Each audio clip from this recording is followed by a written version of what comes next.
and welcome back to Blade Learner Schedule. So this is Ayushas and we are back with another set of questions for Class 12 Political Science Chapter 2, the end of bipolarity. So जैसा कि आप screen पर देख सकते हो ये part 5 है। इसका मतलब ये हुआ कि हम लोगों ने इस चैप्टर में 4 पार्ट कंप्लीट कर लिए एमसीक्यू सेशन के। इसका मतलब ये भी हुआ कि 80 क्वेश्चंस कंप्लीट हो चुके हैं। अगर आपने उन 80 क्वेश्चंस को नहीं देखा है, नहीं अटेम्प्ट किया है, तो जल्दी से जाकर प्लेलिस्ट सेक्शन में आप उन वीडियोस को पहले देख लीजिए और साथ ही साथ डिस्क्रिप्शन में भी लिंक दिया गया, तो आप उससे भी प्लेलिस्ट को विजिट कर सकते हैं। तो उन वीडियोज़ को भी आप मेक श्योर कि आप उनको भी देख सकें। और साथ ही साथ इससे पहले वाला जो चैप्टर था कोल्ड वॉर एरा, उस पर भी हम लोगों ने 5 सेशन कंडक्ट किया था, जिसमें टोटल 100 क्वेश्चंस को वहाँ पर कंडक्ट करवाए गए थे। उसके एक्सप्लेनेशन को वहाँ पर डिस्कस किया गया था, उसकी पूरी चीज़ों के बारे में एक तरह से कह सकते हो कि कंप्लीट एनालिसिस किया गया था उस चैप्टर को। तो अगर आपने अपना चैप्टर कंप्लीट कर लिया है, आपने स्टडी कर लिया है, आपने मेरे वीडियोज़ देख लिए, मैंने आपको 1 शॉर्ट वीडियोज़ भी प्रोवाइड कर रखा है इस चैप्टर पे, तो कोल्ड वॉर का 1 शॉर्ट वीडियो मतलब एक ही वीडियो में आपका पूरा चैप्टर कंप्लीट हो जाएगा। अगर आपने उन वीडियोज़ को कंप्लीट कर लिया है तो आप उन सेशन को ज़रूर देखें। और हाँ, आपको बता दो कि हिस्ट्री के भी सारे वीडियोस, सारे जो लेक्चर्स हैं और साथ ही साथ एमसीक्यू के सेशन हैं वो अपलोड कर दिए गए हैं, तो आप ज़रूर प्लेलिस्ट सेक्शन को विजिट कर लें और सारे वीडियोस को मेक श्योर कि आप कंप्लीट कर लें, क्योंकि एग्ज़ाम आपके लिए बहुत नज़दीक आ रहा है। ठीक है, चलिए आज के इस वीडियो को स्टार्ट करते हैं। जैसा कि हमारे पुराने स्टूडेंट्स को उनको पता होगा कि कैसे हम लोग करते हैं। हम लोग 3 लेवल में क्वेश्चंस को सॉल्व करते हैं, लेवल 1, लेवल 2 एंड लेवल 3।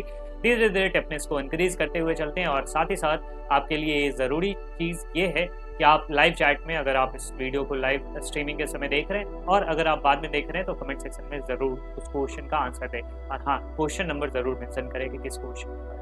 ठीक है, मैं मेक श्योर करता हूँ कि सारे जो कमेंट्स हैं उसका रिप्लाई करो, उसको देखो, उसको एक बार ज़रूर चेक करो। ठीक है, तो अगर आप लाइव स्ट्रीमिंग में जुड़े हुए हैं तो वो लाइव चैट और कमेंट बॉक्स में आंसर दें, और अगर आप बाद में देख रहे हो स्ट्रीम होने के बाद, तो आप कमेंट बॉक्स में ज़रूर आंसर दें। गलत और सही वो बात की बात है, कि एक्सप्लेनेशन तो मैं आपको बताऊंगा ही इस वीडियो में। मेक श्योर कि आप इन क्वेश्चंस को अटेम्प्ट जरूर करें। ठीक है, अटेम्प्ट करना ज़्यादा जरूरी है। तो चलिए स्टार्ट करते हैं आज के इस सेशन में, और हम लोग स्टार्ट करेंगे 81st क्वेश्चन से, क्योंकि हम लोगों ने 80 क्वेश्चन कर रखा है। और हाँ, आपको बता दूं कि एंड ऑफ बाइपोलैरिटी के साथ जो एडेड टॉपिक है उससे ये क्वेश्चंस लाए गए हैं, क्योंकि आपको पता है कि ये जो चैप्टर है ना एंड ऑफ बाइपोलैरिटी में कई सारे एडेड टॉपिक्स हैं। लाइक सीबीएसई ने हमें दिया था कि हमें इसमें अरब स्प्रिंग के बारे में पढ़ना है, तो अरब स्प्रिंग तो हम लोगों ने लास्ट सेशन में कर लिया था उसके बारे में। ठीक है, अब इस वीडियो में बेसिकली हम लोग क्या करेंगे कि अरब क्राइसिस के बारे में देखेंगे, मिडिल ईस्ट क्राइसिस के बारे में देखेंगे। ठीक है, जो कि आपको इस चैप्टर का पार्ट तो नहीं मिलेगा, इस चैप्टर में बुक में तो नहीं मिलेगा। ये दरअसल यूएस हेजेमनी वाला जो चैप्टर है, नेक्स्ट चैप्टर 3rd चैप्टर, उसका ये पार्ट है। लेकिन सिलेबस के हिसाब से, सीबीएसई के इस साल के सिलेबस के हिसाब से ये इसी चैप्टर का पार्ट है। मतलब क्या हुआ कि एंड ऑफ बाइपोलैरिटी जो चैप्टर है ना, उसी का पार्ट है मिडिल ईस्ट क्राइसिस, सीबीएसई के सिलेबस के हिसाब से। अदरवाइज अगर आप दूसरे बोर्ड के स्टूडेंट हो तो आपके लिए ये यूएस हेजेमनी वाला चैप्टर है, उसका ये क्वेश्चन। ठीक है, आई होप आप लोग समझ गए होंगे, आप लोगों को तो पता ही होगा सिलेबस क्या। तो चलिए स्टार्ट करते हैं आज के पहले क्वेश्चन से। पहला क्वेश्चन कहा जा रहा है कि Kosovo was a province of, मतलब कोसोवो के बारे में पूछा जा रहा है कि कोसोवो कहाँ का एक प्रोविंस हुआ करता था। कीनिया, चेकोस्लोवाकिया, यूगोस्लाविया और हंगरी। तो आपको जवाब देना है जल्दी से कमेंट बॉक्स में और लाइव चैट में जरूर आंसर दें, और क्वेश्चन नंबर को जरूर मेंशन करें कि ये 81st नंबर का ये आंसर होगा, A, B, C और D। तो आपको बताना है कोसोवो कहाँ पर आना, क्योंकि हाल के दिनों में भी कोसोवो काफी चर्चा में रहा था, तो ये काफी इंपॉर्टेंट क्वेश्चन बन जाता है। तो इसका सही जवाब होगा सी, यूगोस्लाविया। यूगोस्लाविया का ही पार्ट था कोसोवो। ठीक है, आप यहाँ मैप पे भी देख सकते हो कि कोसोवो यूगोस्लाविया का पार्ट है। हालांकि 2008 में इसने अपने इंडिपेंडेंस को डिक्लेयर कर दिया था। हालांकि इंडिया रिकॉग्नाइज नहीं करता है, बट मेजरली जो यूएस, कनाडा, ऑस्ट्रेलिया, जो भी यूएस डोमिनेटेड कंट्रीज हैं और भी कंट्रीज हैं, वो कोसोवो को एक इंडिपेंडेंट नेशन के तौर पर रिकॉग्नाइज करते हैं, बट हम लोग नहीं। लेकिन आप ये चीज़ याद रखें कि कोसोवो हो, चाहे बोस्निया हेर्ज़ेगोविना हो, क्रोएशिया हो, ये सारे कंट्रीज यूगोस्लाविया से ही निकल के आए हुए हैं। मैसेडोनिया हो, नॉर्थ मैसेडोनिया हो, ये सारे कंट्री यूगोस्लाविया के पार्ट है। और 1991 के बाद जो एक डिसइंटीग्रेशन का सिलसिला शुरू होता है, तो यूगोस्लाविया में काफ़ी सारे, एक तरह से कह सकते हो कि कॉन्फ्लिक्ट वाला सिचुएशन इस कारण से रहा है काफ़ी सालों तक। आज तक भी वहाँ पर सिचुएशन कुछ ज़्यादा बेहतर नहीं हुए। ठीक है, धीरे धीरे चीज़ें हो रही है, लेकिन काफ़ी एक रफ हिस्ट्री रहा है यूगोस्लाविया की अगर बात करें तो। ठीक है, तो इसका सही जवाब होगा कोसोवो के बारे में अगर आपसे पूछा जाए तो इसका सही जवाब होगा यूगोस्लाविया। नेक्स्ट क्वेश्चन आपके सामने प्रेजेंट है, 82nd नंबर क्वेश्चन। इसमें पूछा जा रहा है the headquarters of the US Defence Department is at, मतलब अमेरिकी रक्षा विभाग का मुख्यालय कहाँ है। ठीक है, तो आपसे ये क्वेश्चन पूछा जा रहा है, आपके सामने ऑप्शन है न्यूयॉर्क, वाशिंगटन, पेंसिल्वेनिया और वर्जीनिया। तो ये 4 ऑप्शन है, इसमें से आपको चूज करना है कि कौन से सिटी में अमेरिकन डिफेंस डिपार्टमेंट का हेडक्वार्टर्स है। आपको पता है कि 9/11 के अटैक में एक जो प्लेन था उसको अमेरिकन जो डिफेंस हेडक्वार्टर्स है उस पर भी मारा गया था। जल्दी से कमेंट बॉक्स में ये बता दीजिए कि डिफेंस हेडक्वार्टर के बिल्डिंग का क्या नाम है, जल्दी से बताइए आप लोग। ये भी इंपॉर्टेंट क्वेश्चन बनता है कि यूएस डिफेंस डिपार्टमेंट का उस बिल्डिंग का नाम क्या है, ठीक है। और तो इसका सही जवाब होगा वर्जीनिया। यूएस डिफेंस डिपार्टमेंट का हेडक्वार्टर्स है वर्जीनिया। ये चीज आप याद रखोगे कि वहां की जो रक्षा विभाग है ना उसका हेडक्वार्टर्स कहाँ है, वर्जीनिया, ठीक है। आई होप आप लोगों ने उस बिल्डिंग का भी नाम बताया होगा। उस बिल्डिंग का नाम है पेंटागन। और कहा जाता है कि भारत में जो नया संसद भवन बन रहा है ना उसका जो स्ट्रक्चर है या कह सकते हो आर्किटेक्चर है वो कहीं ना कहीं पेंटागन जैसा ही है। अगर आप देखोगे ना जो नया पार्लियामेंट बिल्डिंग हमारे देश का बन रहा है तो वो पेंटागन बिल्डिंग से काफी मिलता जुलता है, ठीक है। तो ये चीज थोड़ा बहुत आप याद रखिए कि यूएस डिफेंस डिपार्टमेंट का हेडक्वार्टर्स कहाँ है, वर्जीनिया। यहाँ पे भी एक प्लेन ने हिट करा था, ठीक। 4 प्लेन जो हाईजैक करके मारा गया था ना उसमें से एक प्लेन पेंटागन बिल्डिंग को भी हिट किया था। कई सारे लोग यहाँ पर भी मारे गए थे।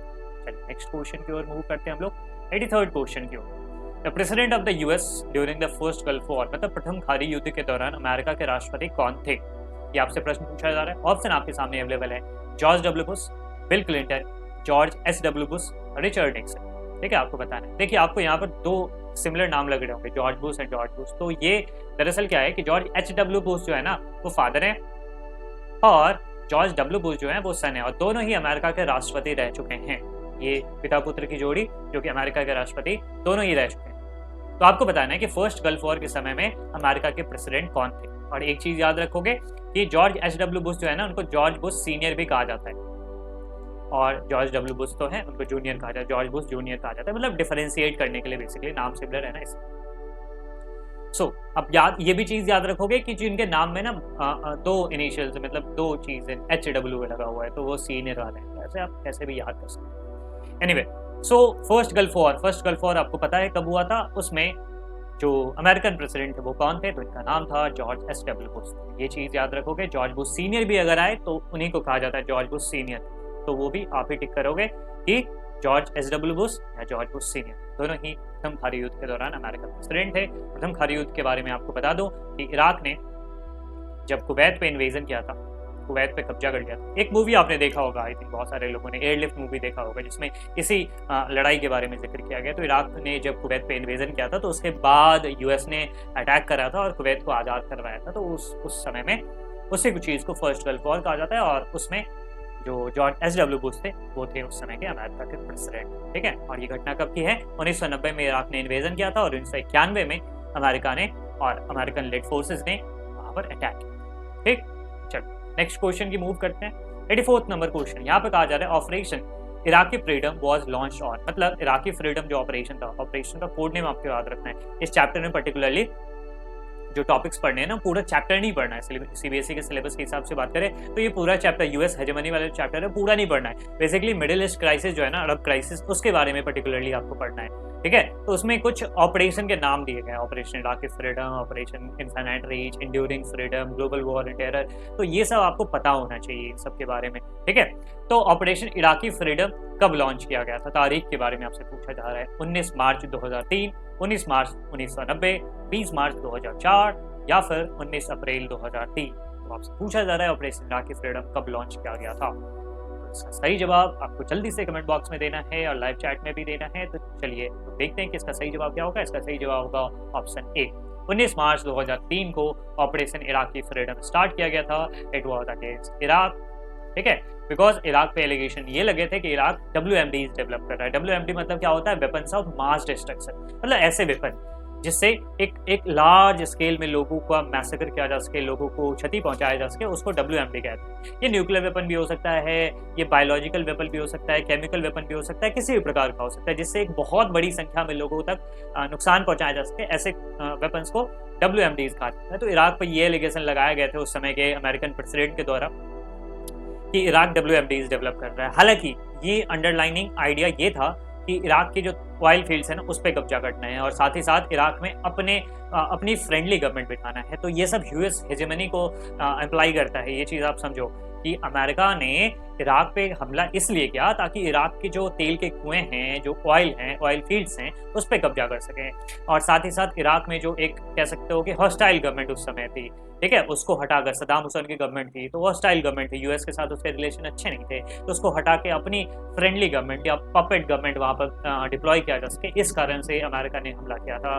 बिकॉज WMD की अगर बात करें तो कुछ ही दिनों पहले IAEA international atomic energy agency के कुछ लोग वहाँ पर गए थे और उन्होंने पता किया तो उनको कोई भी ट्रेसेस नहीं मिले थे न्यूक्लियर वेपन डेवलप करने के, लेकिन फिर भी अमेरिका ने जबरदस्ती ये किया। तो ये चीज़ याद रखोगे। और ये कब हुआ था? 2003 में, 19 मार्च 2003।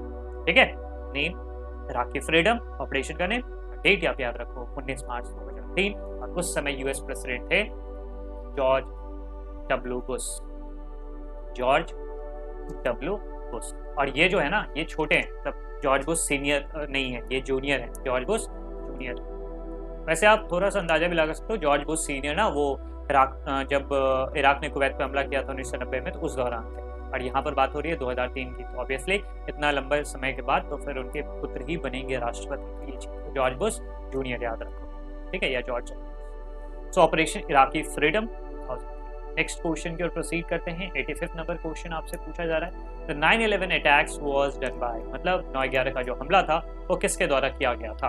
आपसे बेसिकली मिलिटेंट ग्रुप के बारे में पूछा जा रहा है। हमास के द्वारा, हिजबुल्लाह के द्वारा, बोको हरम के द्वारा या अल-कायदा के द्वारा? तो आपसे पूछा जा रहा है कि 9/11 का अटैक किसके द्वारा किया गया। तो आपको पता होना चाहिए कि 9/11 मतलब 11 सितंबर 2001 में अमेरिका पे one of the biggest attack हुआ था। ठीक है, यूएस हिस्ट्री में इतना ज़्यादा बड़ा अटैक शायद ही हुआ है कभी। ठीक है, तो इसमें क्या हुआ था कि मिलिटेंट ग्रुप, बेसिकली एक मिलिटेंट ग्रुप थी, और उसने क्या किया था, अमेरिका में जो 4 जगह पे हम लोग को प्लान किया था, बिकॉज वहाँ पे 4 एरोप्लेन को हाईजैक किया था सबसे पहले, और उन्होंने 2 प्लेन, ठीक है, 4 प्लेन हाईजैक किए गए थे, और 2 जो प्लेन है वो वर्ल्ड ट्रेड सेंटर के नॉर्थ टावर और साउथ टावर पे मारे गए थे। एक प्लेन को, देखिए मैं बता दूं, एक प्लेन कहाँ पे, north tower of world trade centre, दूसरा प्लेन साउथ टावर पे, मतलब वर्ल्ड ट्रेड सेंटर का ही नॉर्थ बिल्डिंग और साउथ बिल्डिंग, और थर्ड जो प्लेन था बेसिकली वो उसने पेंटागन को हिट किया था।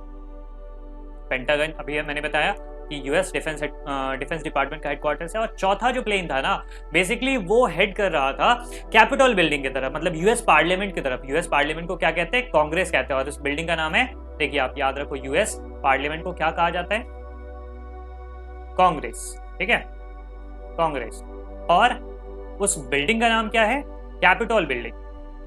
अभी कुछ दिनों पहले भी ये न्यूज़ बताया, बिकॉज जब डोनाल्ड ट्रंप जब राष्ट्रपति चुनाव एक तरह से हार रहे थे और जो बाइडेन जीत रहे थे, तो उस समय ट्रंप के सपोर्टर्स ने कैपिटल बिल्डिंग पर अटैक किया था, तो उस समय भी काफ़ी फेमस रहा था। तो कैपिटल बिल्डिंग उसका नाम है। ठीक है, तो कैपिटल बिल्डिंग की ओर हेड कर रहा था, बिकॉज चौथा जो प्लेन था ना वो जा रहा था वॉशिंगटन डीसी में, और आपको पता है वॉशिंगटन डीसी जो अमेरिका की कैपिटल है, वहीं पर यूएस कांग्रेस है। ठीक है, कैपिटल बिल्डिंग है, और उसी के बगल में व्हाइट हाउस भी है, कुछ ही दूरी पे व्हाइट हाउस भी है। तो ऐसा अनुमान लगाया जाता है कि वो जो प्लेन था ना वो उसकी तरफ हेड कर रहा था। हालांकि वो अपने मकसद में कामयाब नहीं हो पाया, बिकॉज प्लेन में जो बैठे हुए व्यक्ति थे ना, बहुत सारे जो लोग थे, उन्होंने ट्राई किया कि हाईजैकर्स से थोड़ा सा मुठभेड़ करके मतलब प्लेन को अपने कंट्रोल में लिया जाए। और उस मुठभेड़ के दौरान क्या होता है कि प्लेन पूरी तरह से क्रैश कर जाता है। एक पेंसिल्वेनिया में एक जगह थी, वहां पर जाके क्रैश कर जाता है, तो मतलब अपने टारगेट को हिट नहीं कर पाता। लेकिन 3 जो प्लेन है वो अपने टारगेट को हिट करते हैं और बहुत सारे लोग मारे जाते हैं, थाउजेंड्स ऑफ पीपल मारे जाते हैं, लोग मारे जाते हैं, साथ ही साथ बहुत सारे लोग घायल होते हैं। एंड कुछ लोगों के साथ तो इतनी ज़्यादा त्रासदियाँ मतलब होती हैं कि उसके रेप्लिकेशंस आज भी वहाँ तक महसूस किए जा सकते हैं। ठीक है, ये चीज़ आप याद रखें। सो 9/11 अटैक कब हुए थे? 11 सितंबर 2001 को, और इसको किया गया था अल-कायदा के द्वारा। उस समय अल-कायदा का लीडर कौन था? उसामा बिन लादेन, जिसको बाद में जाकर 2011 में जाकर उसको फाइनली अमेरिका मारता है पाकिस्तान के एबटाबाद में। हालांकि और भी ग्रुप्स के बारे में बता दूं, हमास जो है ना वो फलस्तीन में है, मतलब फिलिस्तीन जो है ना वहाँ की एक मिलिटेंट ऑर्गेनाइजेशन है। हिजबुल्लाह जो है वो लेबनान के, और बोको हरम जो है वो नाइजीरिया की। ये चीज़ आप याद रखोगे। हमास कहाँ की? फलस्तीन या फिलिस्तीन, जो भी आप कहना चाहो। हिजबुल्लाह जो है वो लेबनान की। तो ये दोनों ना, हमास और हिजबुल्लाह बेसिकली इजराइल के अगेंस्ट के लिए काम, और बोको हरम जो है वो नाइजीरिया के। ये सब मिलिटेंट या आतंकवादी संगठन। और अलकायदा आपको पता है कि ये इसका जो बेस है बेसिकली शुरू में सूडान में भी था और फिर अफगानिस्तान में रहा है और पाकिस्तान में भी कुछ इसके आप कह सकते हो चिटपुट बेसिस हैं। नेक्स्ट क्वेश्चन आपके सामने है 86 number, what was the name of the operation against Iraq इन 1991। 1991 में जो इराक के अगेंस्ट में ऑपरेशन लॉन्च किया गया था उसका कोड नेम क्या था? तो आपको पता होना चाहिए कि ऑपरेशन डेजर्ट स्टॉर्म था, Iraqi Freedom, Infinite reach, enduring freedom. मैंने पूरी हिस्ट्री आपको बता रखी है कि 1990 में क्या हुआ था, इराक ने कुवैत को कब्जा कर लिया था। ठीक है, तो इराक ने कुवैत पे कब्जा कर लिया, तो उस समय कुवैत को आज़ाद करवाने के लिए, कुवैत को फ्री करवाने के लिए US President George Bush senior या एचडब्ल्यू बुश भी आप कह सकते हो, जॉर्ज बुश सीनियर ने एक ऑपरेशन लॉन्च किया था और उसका नाम क्या था? Operation desert Storm, Iraqi Freedom, Infinite Reach और एंड्यूरिंग फ्रीडम। इसका सही जवाब होगा ऑपरेशन डेजर्ट स्टॉर्म। तो आप याद रखोगे इसका नाम था ऑपरेशन डेजर्ट। अब कई सारे बच्चे ये पूछते हैं कि सर ये क्यों हमला किया गया था? देखिए इसकी कहानी ये है कि इराक के बगल में ही कुवैत है और कुवैत बहुत छोटा सा एक कंट्री है। ठीक है, बगल में दो जाइंट कंट्रीज है, इराक है और उसके बगल में ऊपर में ही ईरान है और कुवैत वहाँ पर एक छोटा सा कंट्री।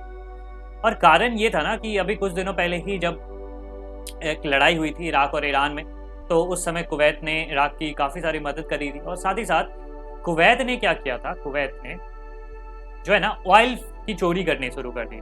ठीक है, आपको बता दूं कि इराक और कुवैत का बॉर्डर लगता है, इराक और कुवैत का बॉर्डर लगता है। तो कुवैत ने क्या किया कि ड्रिलिंग करा मतलब नीचे, और साथ ही साथ एक हॉरिजॉन्टल पाइपलाइन बिछाया और इराक के जमीन में से तेल चोरी कर रहे थे। अब इराक के जमीन में से तेल चोरी करोगे तो इराक तो गुस्सा हो जाएगा, तो इराक ने बोला कि चोरी कर रहे हो, चलो अब इसका कंपनसेशन दो।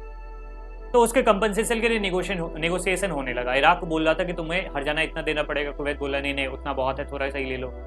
कुवैत मान गया इस बात को कि हाँ चोरी कर रहे थे, बट कंपनसेशन के लिए ये एक तरह से समझौता नहीं हो पा रहा था, कंसेंसस नहीं बैठ रहा। दूसरा ये भी प्रॉब्लम था कि इराक के उस समय के प्रेसिडेंट थे सद्दाम हुसैन, वो ये कह रहे थे कि पुराने जमाने में ऑटोमन एम्पायर्स के समय में ना ये कुवैत वाला पार्ट भी इसी का पार्ट होता था, इराक वगैरह का ही पार्ट होता था, तो हम लोग को क्या करना है, कुवैत को अपना पार्ट बनाना है। दूसरी चीज, तीसरी चीज, इराक ने अभी अभी लड़ाई लड़ा था ईरान के साथ। ठीक है, इराक और ईरान के बीच में चलता रहता है। सो इराक ने अभी अभी लड़ाई लड़ा था ईरान के साथ, तो इराक की ना बेचारे की इकॉनमी बहुत खराब है, तो चाह रहा था इकॉनमी अपना वो वापस से उसको रिवैम्प करे, लेकिन उसके लिए वो उसके पास है क्या, तेल है, तो तेल बेचना चाहता।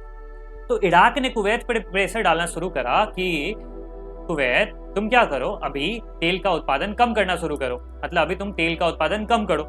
तेल का उत्पादन कम करेगा कुवैत तो क्या होगा कि इंटरनेशनल मार्केट में तेल के प्राइसेस बढ़ेंगे, तो मेरा क्या होगा, फायदा होगा। समझ में आ रही चीज है? देखो इराक ने अभी लड़ाई लड़ा तो उसकी इकॉनमी बर्बाद है अभी, ठीक है, तो वो चाह रहा है कि अपनी इकॉनमी को बेटर करे, तो उसने कुवैत पे प्रेशर डालना शुरू करा कि कुवैत तुम क्या करो, अभी ऑयल की प्रोडक्शन को कम करो ताकि जो इंटरनेशनल प्राइसेस है ना ऑयल के वो बढ़ जाए, तो हम जो ऑयल बेचे तो मुझे ज़्यादा मुनाफा, इस तरीके से ये चीज़ें चली रही। तो इराक ने कुवैत पे प्रेशर डालना शुरू करा, कुवैत ने बात नहीं मानी, तो सद्दाम हुसैन ने अटैक कर दिया और उस अटैक में फिर आज़ाद करवाने के लिए कुवैत को US President George Bush senior ने अटैक करा था और उस ऑपरेशन का नाम था Operation desert Storm. I hope clear हो गया होगा। चलिए नेक्स्ट क्वेश्चन पे प्रोसीड करते हैं। Who was the Iraqi president at the time of first gulf war? काफी आसान सवाल, अभी हम लोगों ने डिस्कस किया कि इराकी प्रेसिडेंट कौन थे फर्स्ट गल्फ वॉर के समय में। फर्स्ट गल्फ वॉर 1991 बेसिकली बात कही जाती है। सो जलाल तलाबनी, अहमद हसन बकर, या फिर सद्दाम हुसैन, या फिर अब्दुल सलाम आरिफ। तो आपको बताना है कि इन चारों में से कौन थे Iraqi president at the time of first gulf war. So बाकी तीनों ही और कह सकते हो कि चारों ही व्यक्ति इराक के प्रेसिडेंट रह चुके हैं, लेकिन इसका सही जवाब है C, Saddam Hussein. First gulf war के समय में भी वही थे और 2003 में जब जॉर्ज बुश जूनियर, मतलब जॉर्ज डब्ल्यू बुश ने जब अटैक किया था इराक के ऊपर, उस समय में भी सद्दाम हुसैन ही प्रेसिडेंट थे। ठीक है, तो ये चीज आप याद रखोगे, Saddam Hussain was the Iraqi president at the time of first gulf war. Next question, what was the code name of the operation by the US against Al-Qaeda in Sudan and Afghanistan? मतलब उस ऑपरेशन का क्या नाम था जो यूएस ने शुरू करा था अलकायदा के बेसिस के अगेंस्ट में, अलकायदा के ग्रुप के अगेंस्ट में सूडान और अफगानिस्तान में। So Operation desert storm, Operation Iraqi Freedom, Operation infinite Reach, या फिर ऑपरेशन एंड्यूरिंग फ्रीडम। मैंने आपको बताया है कि इस चैप्टर में जो ऑपरेशन है ना अलग अलग, उसके बारे में आपको काफ़ी अच्छे तरीके से याद कर लेना है। ठीक है, सो इसके बारे में थोड़ा आपको पता होना चाहिए। हुआ क्या था कि क्लिंटन जब अमेरिका के प्रेसिडेंट थे, बिल क्लिंटन, उस समय में क्या हुआ था कि जो कीनिया और तंजानिया है वहां पर अमेरिका की एम्बेसी थी। इसलिए अलग अलग कंट्रीज में एम्बेसीज होते हैं। तो कीनिया की राजधानी नैरोबी और तंजानिया के एक शहर दार एस सलाम में जो अमेरिका की एम्बेसी थी उस पर अटैक किया था अलकायदा ने। देखो आप पूछोगे सर तंजानिया की कैपिटल नहीं है दार एस सलाम? देखिए तंजानिया के साथ ऐसा है कि तंजानिया की एक तरह से वो कैपिटल को शिफ्ट करना चाहता है, मतलब सिंस 1964 वो अपनी कैपिटल को शिफ्ट करना चाहता है। वो उसका जो कैपिटल है ना नया, मतलब प्रपोज कैपिटल वो दोदोमा है, लेकिन उसका पहले कैपिटल हुआ करता था दार एस सलाम, लेकिन आज तक वो शिफ्ट नहीं कर पाया। तो एम्बेसीज वगैरह भी दार एस सलाम में ही हुआ करते थे, लेकिन तंजानिया की कैपिटल नहीं है दार एस सलाम, ठीक है, अभी के समय में दोदोमा कैपिटल है। बट सारे जो एम्बेसीज और ज्यादा जो काम होते हैं वो दार एस सलाम से ही होते हैं। तो दार एस सलाम में और नैरोबी में अमेरिका की एम्बेसी थी, ठीक है। उस पर अलकायदा के टेररिस्ट ने अटैक कर दिया। ये चीज अमेरिका को नागवार गुजरी और उसने क्या किया कि अलकायदा के बेसिस पे चुन चुन के हमला किया। सूडान में और अफगानिस्तान में दोनों जगह बेसिस थे। तो उस ऑपरेशन का नाम आपको बताना है। उस ऑपरेशन का नाम था ऑपरेशन इनफाइनाइट रिच, ठीक है। तो ये चीज आप याद रखोगे। क्लिंटन साहब उस समय अमेरिका के प्रेसिडेंट थे। नेक्स्ट क्वेश्चन की ओर प्रोसीड करते हैं। 89th नंबर क्वेश्चन है, which of the following term is not being used to refer to the first gulf war? मतलब फर्स्ट गल्फ वॉर के लिए इनमें से कौन सा टर्म नहीं यूज किया जाता है या किया गया था? Computer war, video game war, mother of all battles, terminator war. काफी अच्छा सवाल है। आपको पता होना चाहिए कि फर्स्ट गल्फ वॉर के बारे में जब भी बात करी जाती है या करी गई थी तो इनमें से कौन से टर्म को नहीं यूज किया जाता है या किया जाता था? Computer war, video game war, mother of all battle, ये तीनों ही चीजें यूज करी गई हैं फर्स्ट गल्फ वॉर के नाम से, ठीक है, या फर्स्ट गल्फ वॉर को रेफर करने के। इसका जो सही जवाब होगा वो होगा टर्मिनेटर वॉर। देखिए कंप्यूटर वॉर और वीडियो गेम वॉर इसलिए कहा गया बिकॉज इसमें ना अमेरिका ने अपने स्मार्ट बॉम्ब्स को यूज किया था और लोगों ने घर बैठ के, मतलब लोग जब न्यूज चैनल देखते थे तो उसमें देखते थे कि क्या कितना बड़ा गैप है अमेरिका के पास, जितने हथियार हैं, वेपन हैं, जो भी उसके पास फैसिलिटीज अवेलेबल हैं लड़ाई करने के लिए, और बाकी जो इराक है तो उनमें कितना बड़ा गैप है। लोगों ने इस चीज़ को रियलाइज किया। और पहली बात था कि मतलब कोई लड़ाई है ना उसको टेलीकास्ट किया जा रहा है तो लोग घर में बैठ के इसको देखा करते थे, अपने टेलीविज़न पे, अपने कंप्यूटर पे इस चीज़ को देखा करते थे उस ज़माने में, ठीक है। और इसमें क्या होता था कि जैसे आप वीडियो गेम खेलते हो ना तो वैसे ही चीज़ें यहाँ पर हो रही है। अमेरिका के वेपन्स या अमेरिका के मिसाइल टैंक्स वहाँ जा रहे हैं और जैसे एक बहुत बड़ा जाइंट छोटे छोटे जानवरों को अपने रास्ते से हटा देगा, उसको खत्म कर देगा, कुछ ऐसा ही हो रहा था। अमेरिका क्या कर रहा था, अमेरिका के पास इतने ताकतवर और खतरनाक हथियार थे कि उसके सामने इराक की फोर्सेज और इराक की जो आर्मी थी या उसके पास जो इक्विपमेंट अवेलेबल थे वो उसके सामने बौने साबित हो रहे थे। तो लोगों ने बस इस तरीके से, जैसे आप वीडियो गेम खेलते हो कंप्यूटर पे, जैसे आप टेलीविजन पे देखते हो वॉर को, तो कुछ ऐसा ही लुत्फ उठाया था लोगों ने, ठीक है, उसको प्रसारित किया जा रहा था। और इराक के जो प्रेसिडेंट थे सद्दाम हुसैन, उन्होंने इस चीज़ को कहा था मदर ऑफ ऑल बैटल्स। तो ये तीनों ही नाम है वो यूज किया जाता है फर्स्ट गल्फ वॉर में। तो आप याद रखो कि टर्मिनेटर वॉर से रिलेटेड नहीं। नेक्स्ट क्वेश्चन की ओर प्रोसीड करते हैं। 89th नंबर हो गया। अब हम लोग लेवल फर्स्ट के सबसे लास्ट सवाल की ओर आते। Bill Clinton who became the US president in 1993 was from, मतलब बिल क्लिंटन जो कि 1993 में राष्ट्रपति बनते हैं अमेरिका के, वो किस पार्टी से थे? Republican party, democratic party, labour party और ह्यूस्टन पार्टी। तो बताना है कि कौन से पार्टी से। मेजरली अमेरिका में देखोगे तो डेमोक्रेटिक पार्टी और रिपब्लिक पार्टी ही वहां पर डोमिनेट करती, ठीक है। तो इसका सही जवाब होगा डेमोक्रेटिक पार्टी, ठीक है। अभी के प्रेसिडेंट आपको बता दो कि जो बाइडेन आपको पता होगा कि अमेरिका के प्रेसिडेंट है, वो भी डेमोक्रेटिक पार्टी के ही हैं और इन्हीं पार्टी के ही हैं बराक ओबामा, ठीक है। बराक ओबामा भी रिपब्लिकन डेमोक्रेटिक पार्टी के ही हैं। और जो डोनाल्ड ट्रंप वो थे रिपब्लिकन पार्टी से, ठीक है, वो थे इस पार्टी से, रिपब्लिकन पार्टी। बाकी जो बाइडेन हो, बराक ओबामा हो, बिल क्लिंटन हो, ये सारे इस पार्टी के थे, डेमोक्रेटिक पार्टी, ठीक। चलिए अब हम लोग प्रोसीड करते हैं लेवल 2 की ओर और लेवल 2 का पहला सवाल आपके सामने है। Which of the following statements related to Iraq invasion of 2003 by the US is incorrect? आपको बताना है कि में से कौन सा कथन गलत है 2003 में यूएस के द्वारा इन्वेजन किए गए संदर्भ में, ठीक है। So more than 40 other countries were involved, मतलब यूएस ने जब इराक पे इन्वेजन किया था 2003 में तो उसमें 40 से ज़्यादा देश इन्वॉल्व थे यूएस के अलावा। UN had given prior approval, मतलब यूनाइटेड नेशन ने इसके लिए पहले से मंजूरी दे रखी थी। The invasion was to prevent Iraq from developing weapons of mass destruction, मतलब आक्रमण इराक को सामूहिक विनाश के हथियार विकसित करने से रोकने के लिए किया गया था। या फिर US led forces did not face major resistance, मतलब अमेरिकी नेतृत्व वाली फोर्स को कड़े प्रतिरोध का सामना नहीं करना पड़ा। इनमें से कौन सा सही नहीं है, आपको ये चीज बताना है। सो पहला स्टेटमेंट देखते हैं तो मोर देन 40 अदर कंट्रीज वर इन्वॉल्व, ये बिल्कुल सही है कि बहुत सारे और भी कंट्रीज इसके साथ इन्वॉल्व थे, ठीक है, तो ये बिल्कुल सही है। इसको ना कहा गया था कोलिशन ऑफ, ये भी चीज आप याद रखो, कोलिशन ऑफ विलिंग,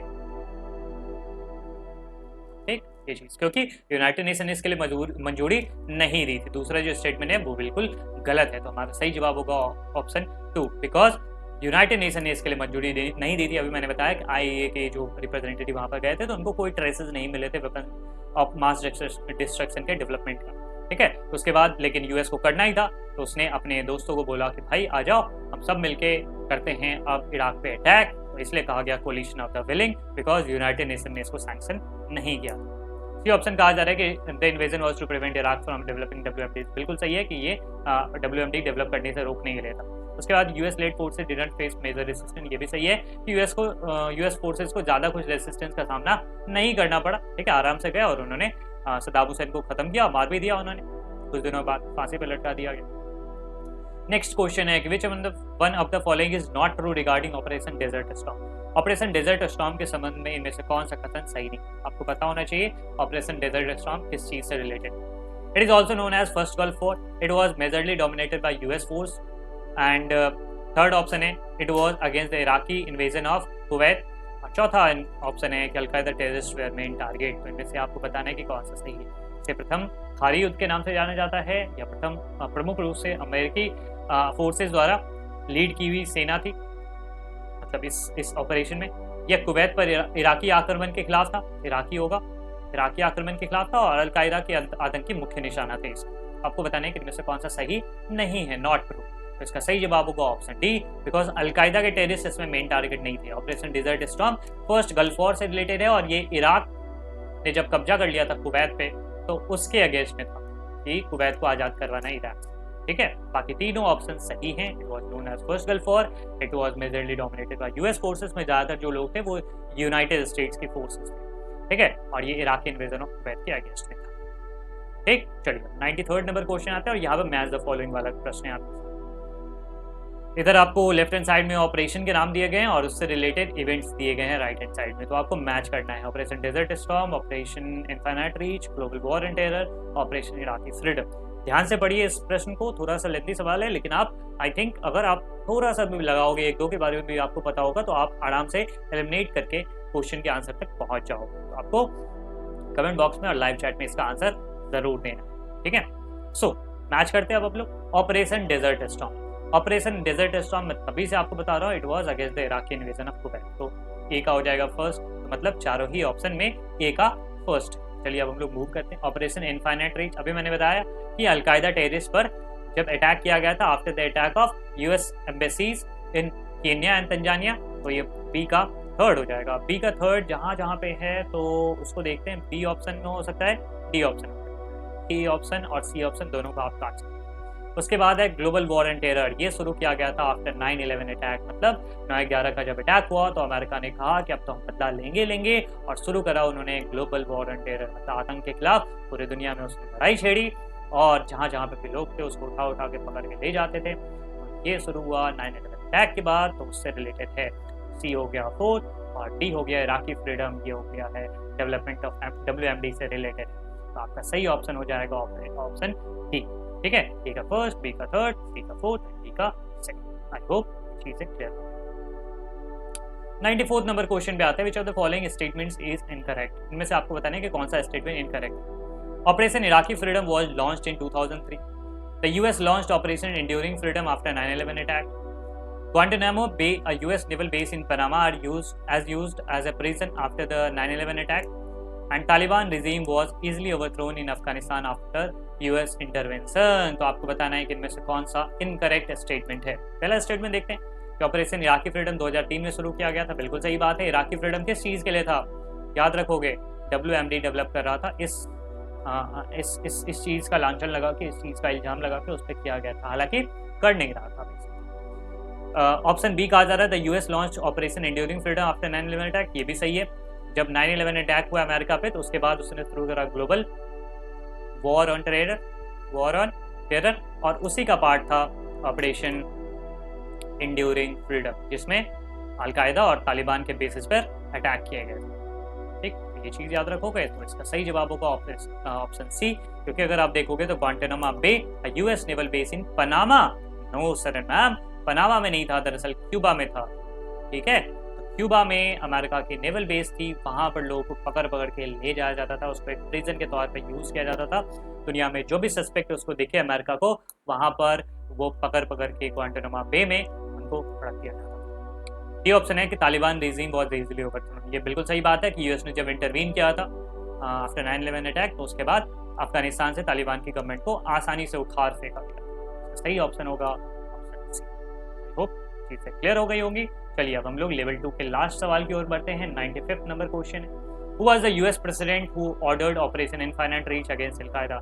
मतलब अभी मैंने थोड़ी देर पहले बताया, अगर आपने कंसिस्टेंटली इस वीडियो को देखा है तो आपको इस क्वेश्चन का जवाब मिल गया होगा। कौन थे अमेरिकन प्रेसिडेंट जिन्होंने ऑपरेशन इनफाइनाइट रीच की परमिशन दी थी या ऑर्डर किया against al-Qaeda bases in Sudan and Afghanistan. ठीक, ऑप्शन है आपके सामने Bill Clinton, George W Bush, George S W Bush, Jimmy Carter. इसका सही जवाब होगा ऑप्शन ए बिल क्लिंटन। ठीक है, बिल क्लिंटन ही, और बिल क्लिंटन आपको बता दूं कि 2 बार लगातार चुने गए थे। और अमेरिका में क्या है, एक चीज आप याद रखोगे, अमेरिका में क्या है कि 2 बार से ज्यादा आप प्रेसिडेंट नहीं बन सकते हो, अमेरिका के प्रेसिडेंट नहीं बन सकते हो। अगर आप दो बार बन गए बस, उसके बाद आप इस जीवन में कभी भी अमेरिका के प्रेसिडेंट दोबारा नहीं बन सकते। सही जवाब होगा बिल। सो नेक्स्ट क्वेश्चन है आपके सामने, जो कि एसर्शन रीजन का सवाल है। तो यूएस में actually made profit from the first gulf war, मतलब यूएस ने फर्स्ट गल्फ वॉर से प्रॉफिट कमाया था। एंड रीजन कहा जा रहा है the US received more money from countries like Germany, Japan and Saudi Arabia than it had spent on the war. मतलब यूएस ने जर्मनी, जापान और सऊदी अरेबिया से बहुत सारे पैसे लिए और कम ही खर्च किए लड़ाई पे। तो ये चीज़ आपसे पूछा था, तो आप स्टेटमेंट फर्स्ट एंड स्टेटमेंट 2 करके आप पढ़ोगे इस चीज़ को। ठीक है, असर्शन रीजन नहीं पढ़ना है, पहले हम लोग स्टेटमेंट पढ़ेंगे, स्टेटमेंट मान के पढ़ेंगे। ऐसा नहीं कि रीजन और स्टेटमेंट पढ़ के और रीजन और असर्शन पढ़ के इस चीज़ को जवाब देंगे। सबसे पहले हमारा तरीका क्या है कि स्टेटमेंट फर्स्ट पढ़ेंगे। यूएस में actually made profit from the first gulf war, क्या यूएस को फायदा हुआ, प्रॉफिट मिला? बिल्कुल सही बात है, यूएस को काफ़ी सारा प्रॉफिट मिला गल्फ वॉर से। कई सारे लोग कहते हैं, कई सारे पॉलिटिकल साइंटिस्ट है वो इस चीज़ के बारे में कहते हैं कि यूएस ने एक्चुअली इस लड़ाई में प्रॉफिट कमाया। स्टेटमेंट 2 देखते हैं। US received more money from countries like Germany, Japan and Saudi Arabia than it had spent on the war. मतलब अमेरिका ने जब ये लड़ाई शुरू करा था तो उसने जर्मनी, जापान और सऊदी अरेबिया से बहुत सारा पैसा लिया और कम ही खर्च किया। मतलब उससे पैसा ले लिए कि हम जा रहे हैं लड़ाई करने के लिए, लड़ाई में कम ही पैसा खर्च किया। तो ऐसा कुछ हुआ था क्या? ये भी स्टेटमेंट बिल्कुल सही है। ऐसा भी माना जाता है कि अमेरिका ने खूब सारे पैसे लिए थे, लाओ तुम भी लाओ, अरे चंदा दो, हम जा रहे हैं लड़ाई करने, और उस चंदे में से कुछ पैसा अपने पास रख लिया और बाकियों का लड़ाई में उपयोग कर लिया। मतलब काफ़ी सारा पैसा उसके पास बच गया। तो ये चीज़ आप याद रखोगे। ठीक है, सो ये भी स्टेटमेंट बिल्कुल सही है। अब उसके बाद देखते हैं कि इसका आंसर क्या हो सकता है। तो सी और डी तो बिल्कुल नहीं होगा, बिकॉज दोनों ही स्टेटमेंट सही है। तो अब हम लोग बिकॉज देखें, क्या इसलिए प्रॉफिट मिला था बिकॉज अमेरिका ने बहुत सारे पैसे ले लिए और इतना खर्च नहीं किया? यस। ठीक है, अगर आप थोड़ा सा लगाओगे दिमाग तो ये सही रीजन है कि अमेरिका ने प्रॉफिट कमाया। सही एक्सप्लेनेशन ये बिल्कुल देता है। तो इस कारण से हमारा जो आंसर है वो बन जाता है ए। Both the assertion and reason are correct and the reason is the correct explanation of the assertion. I hope चीजें क्लियर हो गई होगी, याद रखिएगा।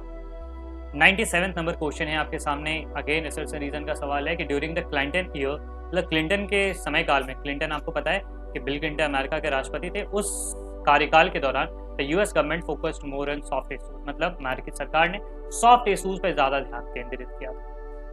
ठीक है, तो क्या ये स्टेटमेंट बिल्कुल सही है? बिल्कुल सही बात है कि यूएस प्रेसिडेंट जब बिल क्लिंटन बने थे तो उन्होंने सॉफ्ट इशूज पे ज़्यादा ध्यान देना शुरू किया, जैसे क्लाइमेट चेंज वाला हो गया, डेमोक्रेसी को कैसे स्ट्रेंथन करेंगे, तो इन सब चीज़ों पे उन्होंने ध्यान दिया था। तो ये बिल्कुल सही बात। रीजन कहा जा रहा है कि Clinton did not use military power anywhere, मतलब उन्होंने दुनिया में कभी भी, मतलब उनके कार्यकाल के दौरान में अमेरिका ने मिलिट्री पावर का कहीं भी यूज नहीं किया। ध्यान से पढ़ो स्टेटमेंट 2 को, ये गलत है। बिकॉज क्लिंटन के समय में ही कोसोवो में नाटो सेना आई थी। ठीक है, नाटो सेना आई थी। ठीक है, नाटो फोर्सेस ने वहाँ पर अटैक किया था यूगोस्लाविया के उस समय जो सरकार थी उसके खिलाफ किया था। साथ ही साथ उन्हीं के दौरान में इन्फाइनाइट रीच शुरू किया गया था, जो कि अलकायदा के बेसिस सूडान और अफगानिस्तान में उस बेसिस पर अटैक किया था। तो ऐसा थोड़ी है कि क्लिंटन ने कभी मिलिट्री पावर का यूज़ कहीं नहीं किया, तो ये रीज़न आपका गलत हो जाता है। और जैसे ही एक स्टेटमेंट आपका गलत हुआ, तुरंत आपका आंसर क्या बन जाता है, ऑप्शन डी, बिकॉज यहाँ पर रीज़न इनकरेक्ट दिया जा रहा है। ठीक है, ये चीज़ आप याद रखोगे।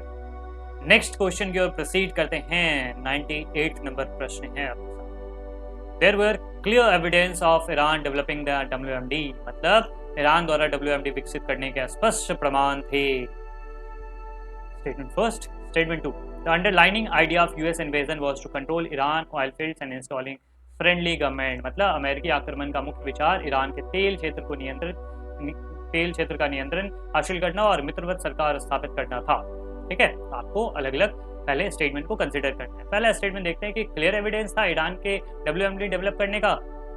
नहीं सर मैम, मैंने अभी बताया कि इवन के IAEA वाले यूनाइटेड नेशंस की एजेंसी है ना, IAEA international atomic energy agency, तो उन्होंने जाकर यहाँ पर पता कराया था, तो वहाँ पर उनको कोई एविडेंस नहीं मिले थे। बिल्कुल वहाँ पर कोई एविडेंस नहीं मिले थे कि ईरान WMD डेवलप कर रहा है। तो स्टेटमेंट फर्स्ट हमारा गलत हो जाता है, और जैसे असर्शन गलत हो जाता है हमारा सी ऑप्शन सही हो जाता है, बिकॉज यहाँ पर लिखा हुआ है असर्शन इज इनकरेक्ट। एनीवे हम लोग स्टेटमेंट 2 पर, इसमें लिखा हुआ है reason the underlining idea of US invasion was to control Iran oil field and installing friendly government. ये बिल्कुल सही है, लेकिन फिर भी आप सोच रहे होगे ना कि क्यों ऐसा किया गया कि जब ईरान WMD डेवलप कर ही नहीं रहा था, फिर भी क्यों अमेरिका ने अटैक किया। तो इसके पीछे कारण यही था, ईरान इराक की जो अमेरिका है ना, वो इराक की ऑयल फील्ड से उसको कंट्रोल करना चाहता था और फ्रेंडली गवर्नमेंट वहाँ पर इंस्टॉल करना चाहता था। वहाँ पर सद्दाम हुसैन को हटाकर वहाँ पर अपनी चहेती सरकार को वहाँ पर बिठाना चाहता था, तो इस कारण से उन्होंने अटैक किया था। तो 2003 में ये अटैक हुआ था। चीज़ आप याद रखें। नेक्स्ट क्वेश्चन की ओर प्रोसीड करते हैं। 99 नंबर क्वेश्चन,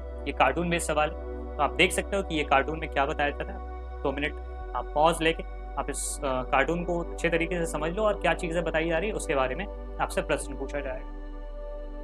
आई होप आपने कार्टून को अच्छे तरीके से देख लिया होगा। चलिए अब कार्टून के ऊपर प्रश्न आपसे क्या पूछा जा रहा है कि for what does the cartoon is majorly about, मतलब ये कार्टून मुख्य रूप से किस बारे में, US invasion of Iraq, Iraqi invasion of Kuwait, या US dominance in United nation, या US अटैक ऑन अल-कायदा। तो अगर आपने कार्टून को ध्यान से देखा होगा तो उसमें ये चीज़ थी कि US जो है कैप्टन जैक, US को सिंबलाइज किया जाता है कैप्टन जैक से, USSR को सिंबलाइज किया जाता है बियर से, तो ऐसे ही अलग चीज़ है बियर भालू। ठीक है, सो इसमें क्या था कि कैप्टन जैक खड़े हैं, बगल में एक आदमी खड़ा है, ये आपके बुक में आप देख सकते हैं, बगल में आदमी खड़ा है।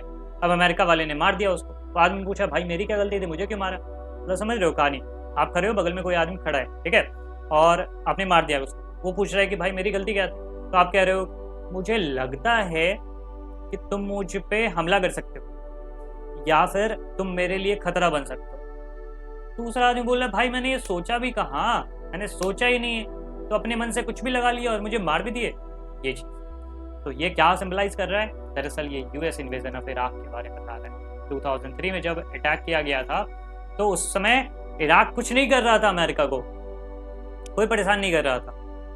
अब अमेरिका ने फिर क्यों अटैक किया, सोचो एक देश है इराक मान लो, वो अमेरिका को हमला तो नहीं कर रहा है, अमेरिका के ऊपर हमला नहीं कर रहा है, आराम से है, लेकिन अमेरिका ने फिर भी उसके ऊपर हमला कर दिया। क्यों? क्योंकि अमेरिका ने बोला कि मुझे लग रहा है कि इराक WMD डेवलप कर रहा है और मेरे लिए खतरा बन सकता है, इसलिए हम अटैक कर रहे हैं। तो ये चीज़ दरअसल ये अमेरिका की नई फॉरेन पॉलिसी उस चीज़ को दर्शा रही है, और US इन्वेजन ऑफ इराक के बारे में दर्शाता है कि हमारे लिए बन सकता है इसलिए मैं अटैक करूँ, ये चीज़। ठीक है, 99 नंबर क्वेश्चन का ये जवाब होगा। अब हम लोग चलते हैं आज के लास्ट सवाल की ओर, जो 100 क्वेश्चन है। सोच सकते हो आप इस चैप्टर में आपने 100 क्वेश्चन सॉल्व कर दिया इंडो पाइपलाइन, तो ये अपने आप में बहुत बड़ी अचीवमेंट है अगर आपने पूरे 100 क्वेश्चन को सॉल्व कर लिया है। असर्शन है after 9/11 attack suspected from the all around the world were being arrested. ठीक है, कि 9/11 के अटैक के बाद पूरी दुनिया से जो भी सस्पेक्ट थे, संदिग्ध थे, उनको गिरफ्तार किया जा रहा था। रीजन कहा जा रहा है the US followed international law और the law of in this regard. ठीक है, तो आप दोनों स्टेटमेंट को कंसिडर करो। सबसे पहले हम लोग स्टेटमेंट फर्स्ट को देखते हैं कि 9/11 के अटैक के बाद पूरी दुनिया से सस्पेक्ट को अरेस्ट किया जा रहा था। तो ये बिल्कुल सही बात है कि 9/11 अटैक के बाद अमेरिका ने बोला अब हम बदला लेंगे, तो बदला लेंगे तो दुनिया में जहाँ कहीं भी संदिग्ध उनको दिख रहे थे ना, वहाँ से लोगों को उठा रहे थे। फॉर एग्जाम्पल के लिए मान लो उनको हम पाकिस्तान में कोई संदिग्ध दिख गया, ठीक है, पता चल गया कि वो बंदा भी इससे जुड़ा हुआ था 9/11 के अटैक से, तो उसको जाकर बिना पाकिस्तान की सरकार को बताए वहां से उसको वहां से अरेस्ट करके उसको कहाँ पे ले जाते थे, ग्वांटानामो बे, जो कि क्यूबा में था, जो कि अमेरिका के नेवल बेस था। तो ऐसे हालात उसको, अगर मान लो अमेरिका को दिखा कि ये तजाकिस्तान में ना एक आदमी है जो कि इसमें लिप्त था, ये एक सस्पेक्ट हो सकता है, तो उसको बिना उसकी सरकार को बताए वहां जाकर रख दिया जाता था। तो ये स्टेटमेंट पहला बिल्कुल सही बात। दूसरा स्टेटमेंट है कि यूएस फॉलोड इंटरनेशनल लॉ और the law of the US in this regard. No sir ma'am, ये बिल्कुल गलत है। यूएस ने किसी भी लॉ को समय पालन नहीं किया। यूएस पागल हो चुका था कि उसके ऊपर इतना बड़ा अटैक कैसे हो सकता है। ठीक है, तो जब वो उसके ऊपर इतना बड़ा अटैक हो गया 9/11 का, तो अंधे आदमी की तरह एकदम पागल होकर गुस्से में तमतमाया हुआ दुनिया भर से लोगों को उठा रहा था। और इसमें उसने इंटरनेशनल लॉ का भी पालन नहीं किया, अमेरिका के अपने लॉ का पालन नहीं किया, उसने जिस देश से उठाते थे उस देश के लॉ का पालन नहीं किया, सीधा उठा लेना। इवन कि उस देश को भी पता नहीं चलता था। कई बार ये भी चीज़ें नहीं होती थी कि इवन कि यूएन के रिप्रेजेंटेटिव है वो भी वहाँ पर नहीं जा सकते थे, यूएन के लोगों को भी वहाँ पर जाने से रोक दिया गया था। तो ये चीज़ें होती थी कि मतलब अमेरिका किसी के नहीं सुनता। तो ये जो रीज़न है वो आपका बिल्कुल गलत है। उसका सही जवाब बनता है ऑप्शन डी। ठीक है, उसका सही जवाब होगा ऑप्शन डी, 100। तो आपको ये चीज़ें समझ में आ गई होगी। तो that's it in this lesson. अगर आपको इन पीडीएफ को डाउनलोड करना है तो आप हमारे टेलीग्राम ग्रुप को ज्वाइन कर सकते हो, वहाँ पर इन पीडीएफ को दे दिया गया। हालांकि ड्राइव लिंक भी आपको डिस्क्रिप्शन में मिल जाएगा, वहाँ से भी आप डाउनलोड कर सकते हो अगर आप टेलीग्राम पर नहीं। ठीक है, और भी अगर आपको कोई तकलीफ है, कोई प्रॉब्लम है, कोई भी डाउट है किसी भी सब्जेक्ट में, तो आप हमसे डायरेक्टली पूछ सकते हो कमेंट बॉक्स में टेलीग्राम पे, या फिर डिस्क्रिप्शन में एक डॉट फॉर्म दिया गया, वो उसको फिल करें। So thank you so much जुड़ने के लिए, और मिलते हैं हम लोग अगले सेशन में। तब तक अपना बहुत ख्याल रखिए। Stay learning, stay curious. Thank you so much.